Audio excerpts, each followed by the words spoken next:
യാക്കോബ് എഴുതിയ ലേഖനം അധ്യായം 4. നിങ്ങളിൽ ശണ്ഠയും കലഹവും എവിടെ നിന്ന്? നിങ്ങളുടെ അവയവങ്ങളിൽ പോരാടുന്ന ഭോഗേച്ഛകളിൽ നിന്നല്ലയോ? നിങ്ങൾ മോഹിച്ചിട്ടും പ്രാപിക്കുന്നില്ല. നിങ്ങൾ കൊല്ലുകയും അസൂയപ്പെടുകയും ചെയ്തിട്ടും ഒന്നും സാധിക്കുന്നില്ല. നിങ്ങൾ കലഹിക്കുകയും ശണ്ഠയിടുകയും ചെയ്തിട്ടും യാചിക്കായ്കൊണ്ട് കിട്ടുന്നില്ല. നിങ്ങൾ യാചിക്കുന്നു എങ്കിലും നിങ്ങളുടെ ഭോഗങ്ങളിൽ ചെലവിടേണ്ടതിന് വല്ലാതെ യാചിക്കൊണ്ട് ഒന്നും ലഭിക്കുന്നില്ല.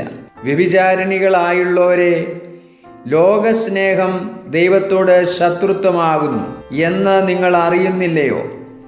ആകയാൽ ലോകത്തിൻ്റെ സ്നേഹിതനാകുവാൻ ഇച്ഛിക്കുന്നവനെല്ലാം ദൈവത്തിൻ്റെ ശത്രുവായിത്തീരുന്നു. അല്ലെങ്കിൽ തിരുവെഴുത്ത് വെറുതെ സംസാരിക്കുന്നു എന്ന് തോന്നുന്നുവോ? അവൻ നമ്മിൽ വസിക്കുമാറാക്കിയ ആത്മാവ് അസൂയയ്ക്കായി കാംക്ഷിക്കുന്നുവോ? എന്നാൽ അവൻ അധികം കൃപ നൽകുന്നു. അതുകൊണ്ട് ദൈവം നിഗളികളോട് എതിർത്തു നിൽക്കുകയും താഴ്മയുള്ളവർക്ക് കൃപ നൽകുകയും ചെയ്യുന്നു എന്ന് പറഞ്ഞിരിക്കുന്നു. ആകയാൽ നിങ്ങൾ ദൈവത്തിന് കീഴടങ്ങുവിൻ, പിശാചിനോട് എതിർത്ത് നിൽപ്പിൻ, എന്നാൽ അവൻ നിങ്ങളെ വിട്ട് ഓടിപ്പോകും. ദൈവത്തോട് അടുത്തു ചെല്ലുവിൻ, എന്നാൽ അവൻ നിങ്ങളോട് അടുത്തു വരും. പാപികളെ, കൈകളെ വെടിപ്പാക്കുവിൻ. ഇരുമനസ്സുള്ളവരെ, ഹൃദയങ്ങളെ ശുദ്ധീകരിപ്പിൻ. സങ്കടപ്പെട്ട് ദുഃഖിച്ച് കരവിൻ. നിങ്ങളുടെ ചിരി ദുഃഖമായും സന്തോഷം വിഷാദമായും തീരട്ടെ. കർത്താവിൻ്റെ സന്നിധിയിൽ താഴുവിൻ, എന്നാൽ അവൻ നിങ്ങളെ ഉയർത്തും. സഹോദരന്മാരെ, അന്യോന്യം ദുഷിക്കരുത്.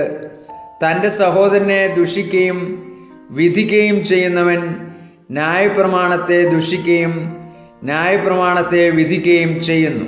ന്യായപ്രമാണത്തെ വിധിക്കുന്നു എങ്കിൽ നീ ന്യായപ്രമാണത്തെ അനുഷ്ഠിക്കുന്നവനല്ല, വിധിക്കുന്നവനത്രേ.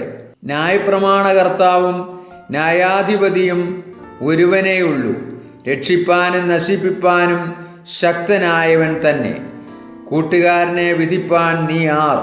ഇന്നോ നാളെയോ ഞങ്ങൾ ഇന്ന പട്ടണത്തിൽ പോയി അവിടെ ഒരാണ്ട് കഴിച്ച് വ്യാപാരം ചെയ്ത് ലാഭമുണ്ടാക്കുമെന്ന് പറയുന്നവരെ കേൾപ്പിൻ. നാളത്തേത് നിങ്ങൾ അറിയുന്നില്ലല്ലോ. നിങ്ങളുടെ ജീവൻ എങ്ങനെയുള്ളത്?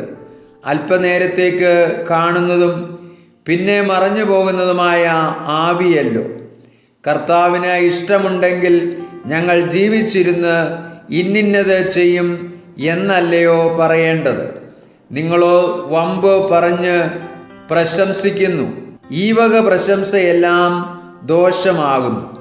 നന്മ ചെയ്യുവാൻ അറിഞ്ഞിട്ടും ചെയ്യാത്തവന് അത് പാപം തന്നെ.